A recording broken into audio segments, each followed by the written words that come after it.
আসসালামু আলাইকুম। যারা ব্রয়লার মুরগি গন্ধর জন্য খেতে পারেন না, তাদের জন্য আজকের রেসিপি। বাসায় একবার হলেও ট্রাই করে দেখবেন, আশা করি ভালো লাগবে। আমি প্রথমে মাংসটা ধুয়ে নিয়েছি। এরপর লবণ, হলুদ গুঁড়ো, মরিচের গুঁড়ো, একটু লেবু দিয়ে মাখিয়ে সুন্দর করে ম্যারিনেট করে 30 মিনিটের জন্য রেস্টে রেখে দিব। লেবু দেওয়ার কারণে ব্রয়লার মুরগির গন্ধটা চলে যাবে।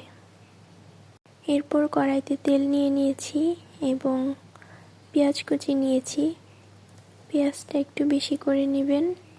এরপর ম্যারিনেট করে রাখা মাংস দিয়ে দিচ্ছি।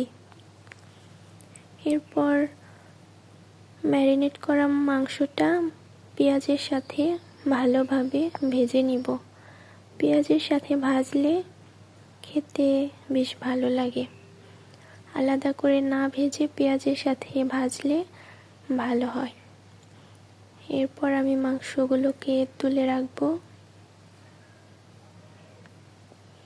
সেই একই তেলে আস্ত জিরে, এলাচ, তেজপাতা, লবঙ্গ, দারুচিনি দিয়ে ভেজে নেব।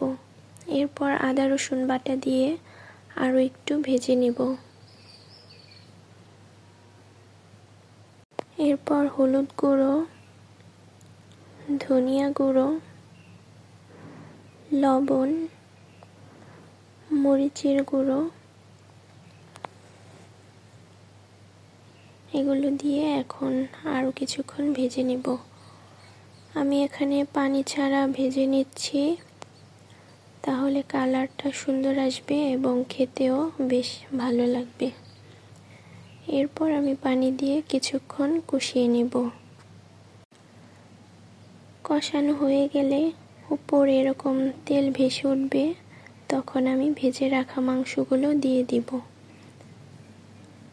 তারপর আমি নেড়ে চেড়ে আরও কিছুক্ষণ কষিয়ে নেব। ভালো মতো কষিয়ে নেওয়ার জন্য ঢাকনা দিয়ে একটু ঢেকে দিব।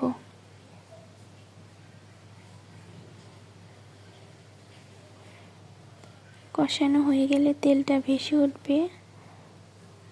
তারপর আমি মাংসটা সিদ্ধ হওয়ার জন্য পর্যাপ্ত পরিমাণে পানি দিয়ে আবারও বেশ কিছুক্ষণ কষিয়ে নেব।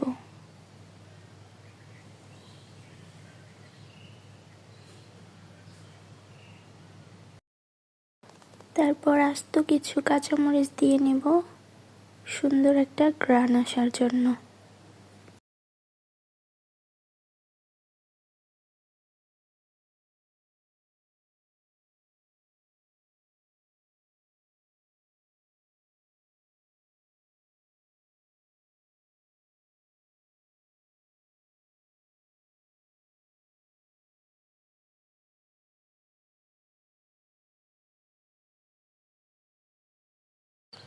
এই তো আমার রান্না হয়ে গেছে।